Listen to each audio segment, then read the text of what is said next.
YouTube. Great to see you, everyone. I want to say a big hi to all my new subscribers. There's quite a few new subscribers on the channel. So it turns out a video that I made 6 years ago has just all of a sudden gotten heaps of views. So it's so great to see all of my new subscribers. Thank you so much for joining. So today I want to continue on from last week.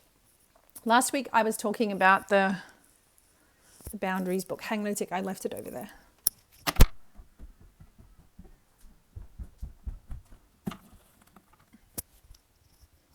Last week we were talking about this book, Boundaries, by Dr. Henry Cloud and Dr. John Townsend. And I want to do a little bit of self-reflection because I feel like you can always learn from someone else's mistakes. I also want to talk about how this book really impacted me in the last couple of weeks. I'll share a little bit of personal stuff this week. So there's a whole chapter in here called Boundaries and Yourself. So who knew that you had to have boundaries with yourself? But it turns out you do need to have boundaries with yourself. And there's a whole section on words. So as you can tell, I like to express myself using words. That's why I have a YouTube channel. I make videos where I like to teach people and share experiences. So I do like to tell stories using words. But one of the things I would definitely say I have trouble sometimes is being such an enthusiastic person.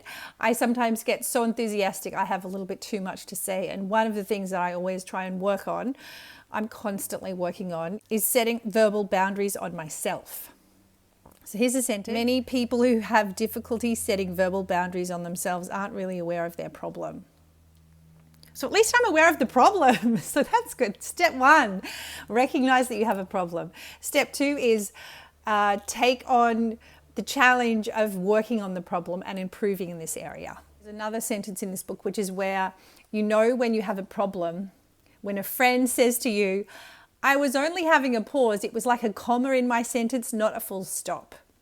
So this often happens to me. Someone's talking and I feel like they're pausing and maybe they've finished their thought, but they actually haven't. It's a comma. So they haven't reached their full stop. So part of the challenge for me is to take a breath, slow down, listen for pauses and allow for the pause. So that's something that I'm working on, allowing for the pause. And then checking, is it a comma or a full stop? If it's a long pause, yes, it is a full stop. And sometimes in the role that I do as a counselor, sometimes there is a full stop and you can still give a pause, and that pause is such a rich time that you're affording the other person. You're actually really listening and you are waiting to see if another thought is going to come up for them that they might want to share. So if you've jumped in straight away, even at a full stop point, you might have missed a new insight that the person that you're talking with may have come up with themselves. So I love this. So I really liked that sentence. So don't interpret a comma as a full stop. So, you know, I think when you're a very, I would say, verbally fluent person and you have a lot of enthusiasm and you're excited about a topic and you like sharing about it, you can fall into the trap of running over other people's thoughts and ideas by interrupting, butting in. So I always will point out to people, I'm so sorry, I didn't mean to interrupt. I was getting very excited. Let me slow down. And when I was first learning to be a counsellor on the telephone, I had this great resource in that my calls were getting recorded. So my team leader would listen back to my call and give me feedback. And this was brilliant. So this even actually applied when I was formulating a question to ask a client as a counsellor. So often I'd get so excited about my next question that I'd ask this really long, double-barreled question and overwhelm the client with like a really long question that's very hard to answer. So my team leader actually gave me a really clear instruction on this, which was so helpful. My team leader said to pause, formulate your question in your mind first, then ask your question, then pause again. So slowing down in this way is something that I have to work on, because as you can tell, my mind is quite quick, and it's definitely a challenge. So it's part of my personality, but that doesn't mean I just need to let my personality run riot. Like there are times when I need to put boundaries on my personality to make sure that I can deliver the best service to my client. So I think that is, just so important to know that just because an element of your personality is a part of your personality, that doesn't mean that you can't work on it. So that's what I've been working on. And sometimes when I'm, a bit stressed, I'll revert to that kind of overly quick, interrupting, talking too much, that kind of thing. And so that's a sign for me that maybe I'm a bit tired or I'm a bit stressed. I need to take a break. So that's always something to keep in mind. And sometimes when I speed up, I think, hang on, well, what am I running from? Like, why am I in such a hurry? I have time. I have time now. I can pause. I take a breath. And everything is still okay. So slowing down is something that I work on. And this is such a great thing that I can apply in all areas of my life. And thankfully, still in my role, my team leaders listen to my calls and give me feedback. And even in the last little bit, I had one call where the feedback was, it was a great call. You got a great rapport with the client. You achieved, all of the things that you had to achieve in the call. But there were a couple of times where you interrupted the client. And that is good feedback. It's not nice to hear, but it's good feedback to know to continue to focus on it.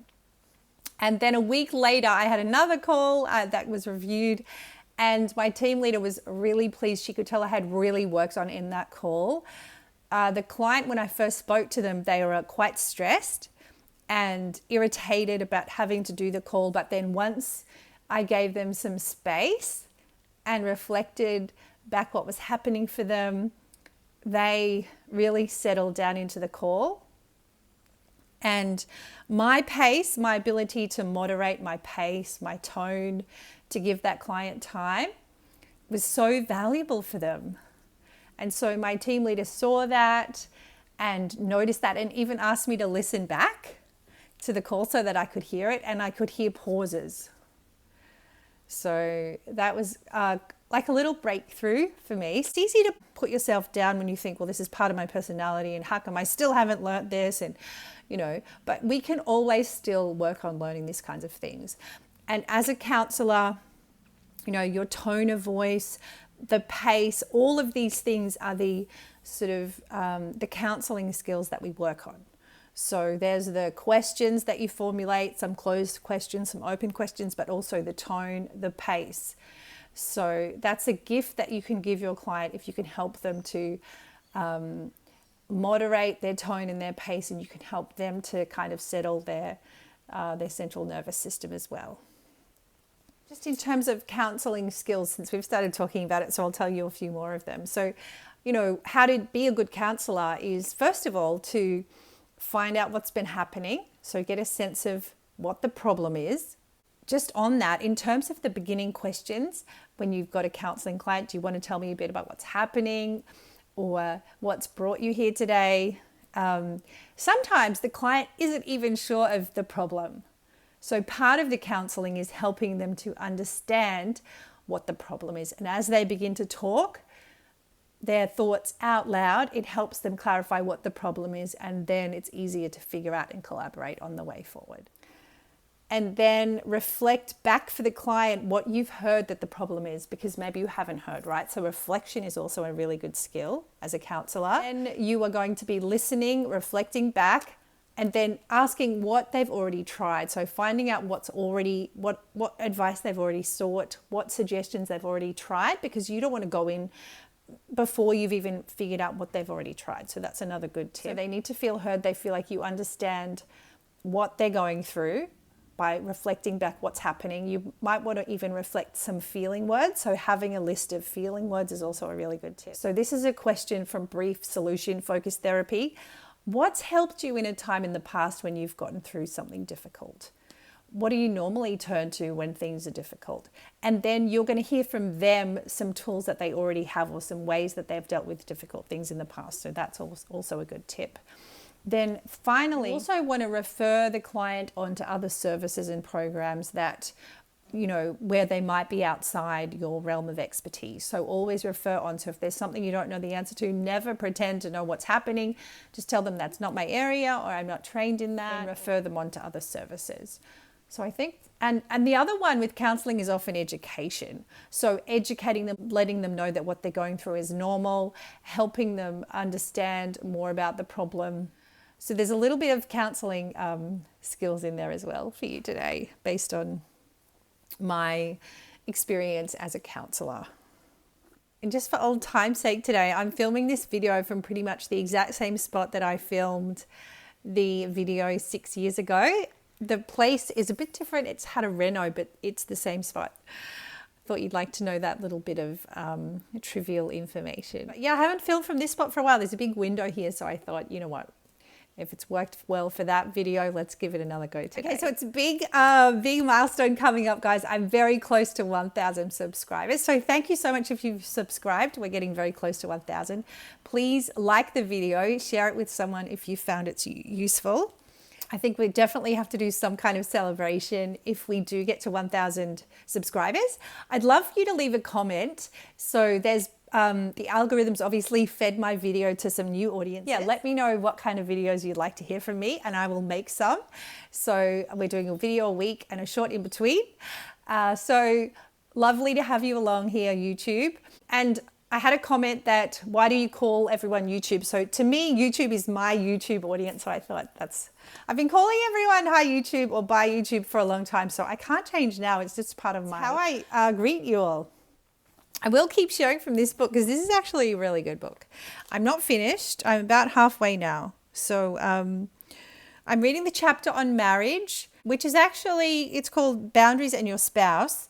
And given the video that went kind of viral is the video on how I met my husband. So I thought, well, maybe people are interested in like meeting partners and getting married. So I've now been married for over 20 years. So maybe I should do some videos about that. Please do let me know what you'd like to hear from me on this channel. Okay, bye YouTube.